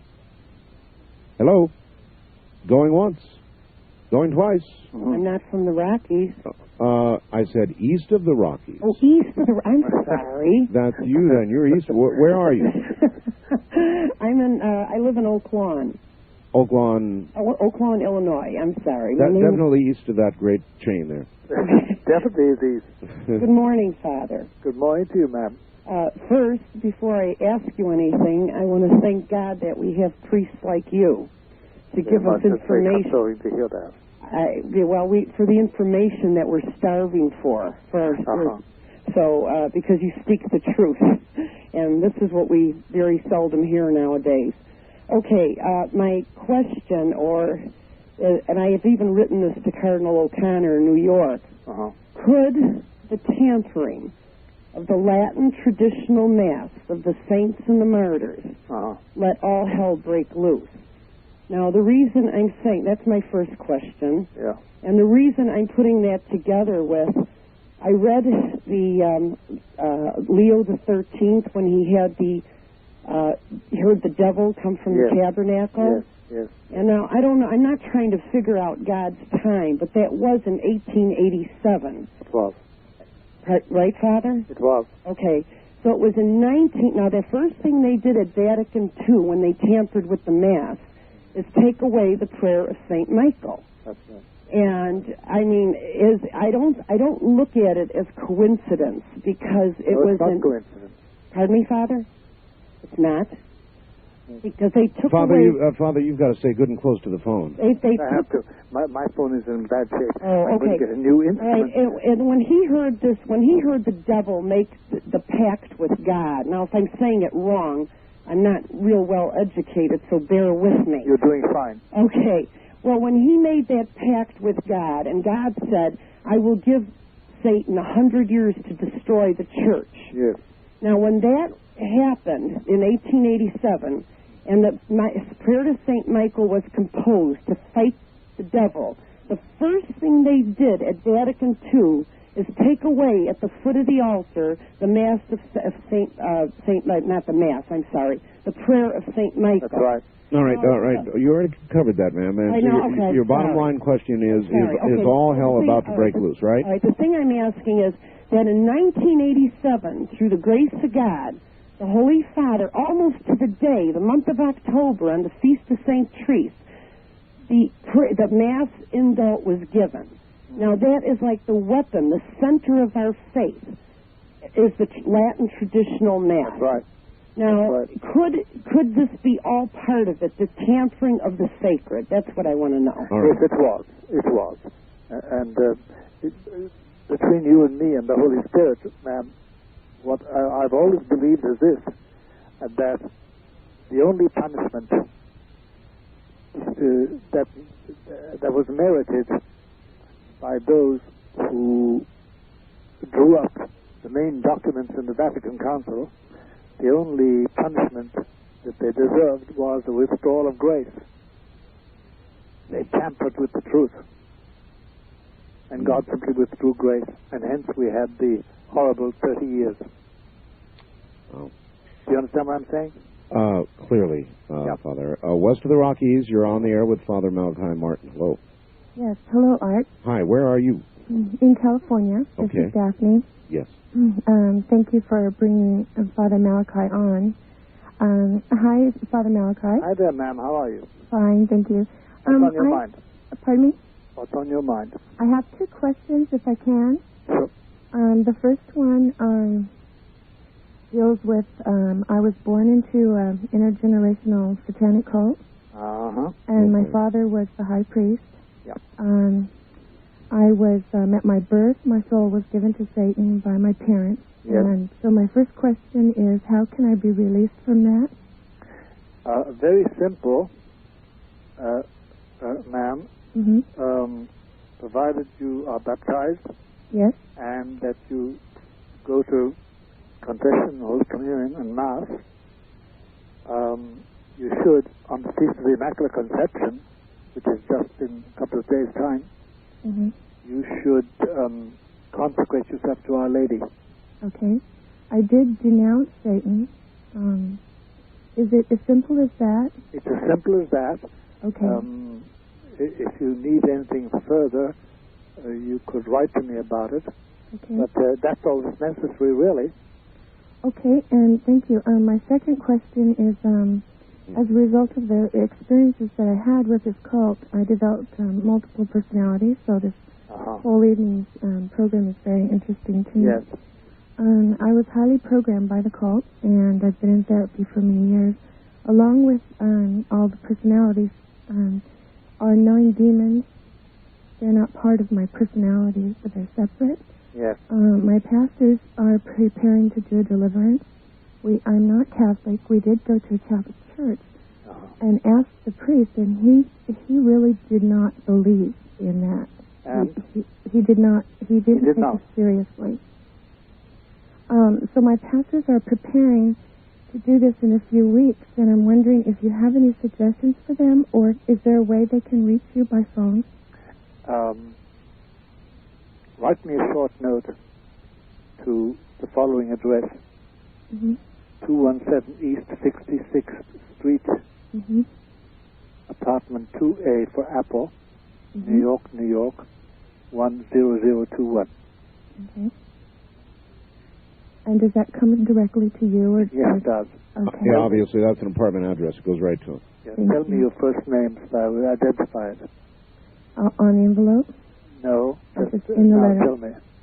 Daphne. Okay. What is your first name? Daphne. Daphne. Daphne, okay, I've got it. That's enough. All right, Daphne, do that then. Father, yes. That is an amazing thing to hear. She was given to the devil at birth. Oh, yes, but you have no idea how common this is. Well, that was where I was going. In America, in Canada, in the Americas, even worldwide, Father, how much of that is there really going on? Or put it like this. It's going on, I don't know, one country in which it is not going on. I don't know one, because there's a very private Vatican report about this, which we don't divulge, but it gives the indications that there isn't one country in which this doesn't take place. Is there arguably more of it going on, or? Yes. There's arguably more going on today than ever any records indicate. That's the records we have. And the records are very good. They're very detailed. But arguably there's much more today, and in the last 50 years, the second half of this century has been a bumper crop. So that really at the very moment in history, a critical moment, when the church ought to be going in the direction that you would have it go, it's going exactly the other way. That's right.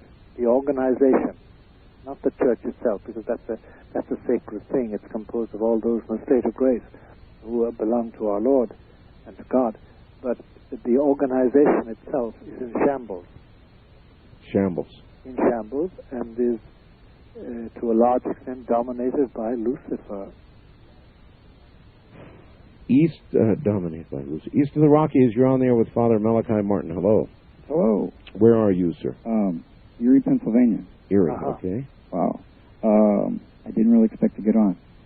I could ask questions for hours, too. But, however, I'll just try to cut down to like 3. I want to ask Art one question. Yes. Art, why do you divide your callers between on the Rocky Mountains? I would have thought the Mississippi River would have been a more central location. Well, maybe we'll change that one day. It's just something we did because we began in the West, and we had so many people in the far West that were listening to the show when it first became syndicated that we wanted to give everybody east of the Rockies an opportunity to get in, and the show has grown, obviously, since then, so maybe we'll change that. I see. Anyway. Okay, and a question for your guest. Okay, I tell people that seem to go crazy and just shoot people for no reason. You know, like just recently, somebody shot a bunch of kids at the Paducah, Kentucky. Right, Kentucky. Right, and I tell them, well, this, there's no real reason for this. These people must be possessed. You're probably the only person I could talk to that would agree with me. Do you think that at least a percentage of these people are actually possessed or obsessed, or is it just normal human evil? No. I'm convinced that in a case like the Paducah thing, it's a demonic origin. It was a prayer group. Yep. A prayer group. And this young fellow was warning people ahead of time that something horrible was going to happen. He actually warned them, and then went ahead and did it. It's as I said earlier, indecipherable. So you believe that there is very possibly, real evil involved? Yes, and the difficulty the normal public have is this: that, for instance, in New York, when something takes place, something horrid, something bloody, something murderous, And Satanism, as they call it, as a general term, involves the police will not tell that to the public. They have a rule. They have a rule. Then I must ask you this, Father. This, in the Paducah case, of course, it was a 14-year-old child, and this child will be no doubt charged as a juvenile at 14. But yes. if this was an older person, yes, then how many people do you suppose, Father, go to the electric chair or are ultimately punished, receive capital punishment for something that is of demonic origin rather than human origin? That's difficult to answer. I know that when we did a survey of prisons, lifers, and people confined for 30, 35, 40 years for horrible crimes, a good one-third of them were obviously possessed. A good one-third? Yeah, at least one-third as a general ballpark figure. One-third. All right, Father, hold on. We're at the bottom of the hour once again. Still there? Yes, sir. Well, okay, we're in the stretch run. It really is amazing how time goes. It runs away, Art. It runs away. Yes, sir. First time caller line, you're on the air with a guy who runs away with time. Father Martin, hi. Hi, this is Paul in Denver. Hello, Paul. Father Martin, I have two short related questions. Sir. Concerning your comments about hypnosis. Yes. If someone is pursuing or is not pursuing metaphysical goals or satanic goals, yes, is hypnosis in general or self-hypnosis in particular dangerous? I know many people use self-hypnosis for self-improvement kinds of purposes, and I just ask, is that dangerous? No, of itself, no, it isn't, but it should be under the supervision of some good psychiatrist. I see. And then the last kind of related question is, how is a self-hypnosis different, or maybe it's the same, as an affirmative prayer? Because the self-hypnosis is really relying upon your own inner powers of concentration, yes, and self-control. Whereas prayer, genuine prayer, depends on a special gift from God. I see. At the moment of prayer. They are a distinct thing. They are, Father, presently doing studies on the power of prayer, actual scientific studies, and it would appear to be absolutely scientifically verifiable that prayer actually works. Yeah, it does. It works. There's no doubt about that. And the question that Paul just gave us is very interesting. Yes. What is the difference between self-hypnosis? Precisely. Because actually you can be taught by a very well instructed psychiatrist. They can teach you to hypnotize yourself so that you go to sleep, so that you recover from weariness. So that you know. But how does that differ from prayer? In the sense, it differs in one sense, one essential sense, that prayer, if it's genuine prayer, and if it's heard, which it normally is by a good God, then it means you get extra help, spiritual help, supernatural help, and that's distinct from your own inner powers. Wildcard line, you're on the air with Father Malachi Martin. Hi. Hi, it's Tom in Reno. Hi, Tom. Hi, Tom. Father Martin, it's a distinct honor to speak with you. That's very nice of you to say that, Tom. Thank you. I was wondering if you were familiar with Edgar Cayce. Yes, I am. And with his works, I never knew the man himself. Okay. And you knew that he was an extremely religious person. Extremely. How do you reconcile his writings about past lives and that sort of thing? I'll tell you, Tom, there's no doubt about it. Two things are clear about Edmund Cayce. First of all, he had extraordinary middle plateau powers. That is, psychic gifts. Extraordinary. Yes. Quite extraordinary. There's at least one doctor in New Jersey today that still uses his formulae for various afflictions and diseases. And he did this without any medical instruction as such. He had extraordinary perceptions in that sense. An extraordinary perception. He just had it, and it came to him. It was a psychic gift. On the other hand, he did make egregious errors intellectualizing his condition. He fell into various sort of illusions about God and about life and death and the hereafter.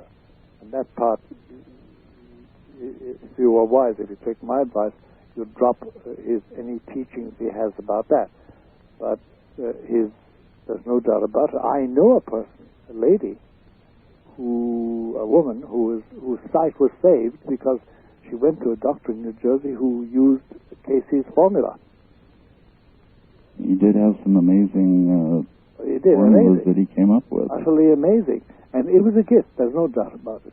Now look, I knew a few people in Ireland, the old Ireland I was born in the 1920s and 30s, who had extraordinary gifts too of curing, healing by touch, and who also could tell you what's going to happen to you on the morrow. These gifts, and I've met them in various parts of the world I have lived in, but never so much in my youth in Ireland when life was much simpler. These gifts exist, there's no doubt. Edmund Casey is an outstanding example of extraordinary psychic gifts. Definitely great gifts from God, I would say. Obviously. Anything good comes from God. Okay, I have one more question if I could. All right, one more quick one. Okay, I wondered if you think it's possible that you could be wrong about past lives and reincarnation.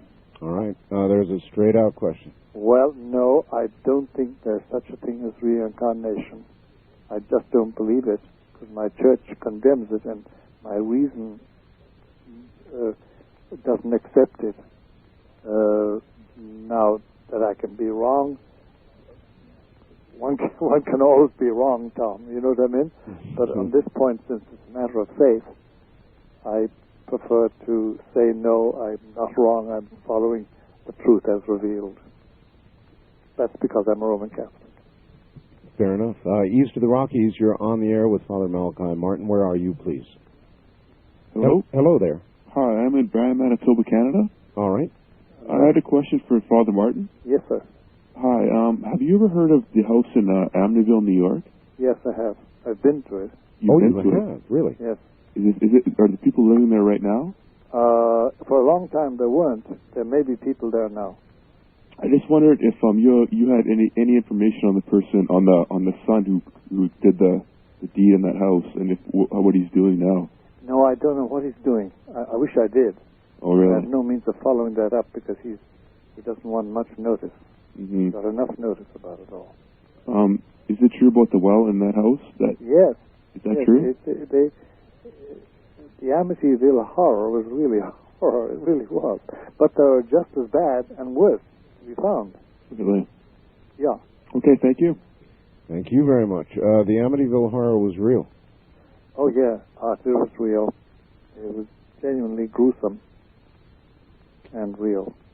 And, yeah, it was very unpleasant. Do you think that whatever was there is still there? I'd be inclined to think it is there because it was never properly cleansed. As far as I know. I'll be doggone if I'd move into that house. Neither would I. I'd be doggone too. No, I wouldn't move into a place like that at all. West of the Rockies, you're on there with Father Malachi Martin. Hello. Good morning, Father. I have something that has been bothering me for about a month and a half now. Yes, sir. And it occurred when I was in bed laying on my side. Yes. And I was tapped on the shoulder. Yes. And I turned my head up towards the bottom of the bed, and there was a big, dark entity there. Yes. And he was grabbing me at my feet and trying to pull me. Is this the first time this happened to you? Yes. How long did it last? It lasted, it seemed like, for 20 seconds. Has it occurred again? No, it hasn't. Okay. Do you practice any religion? No, I don't. Well, I'll tell you, might be a good idea to pray, because I don't think you were drunk. No, I was not. No, I'm sure you weren't. I say that. I don't think you were. You sound very sober in mind, in judgment. Then this is what we call an obsessional harassment. It's probably a great mercy that it's done to you, because it may wake your soul to worship God. I do believe in Jesus Christ, and good. But this has been extremely bothersome of myself. It should be. I'll tell you. Have you got a pencil? Yes, I do. Write down. Go ahead. O creature of God. In the name of God who created you,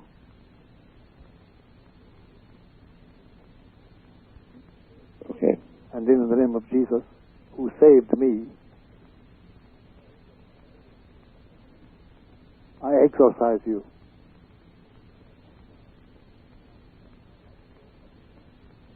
Now, drop all fear. You have nothing to be afraid of.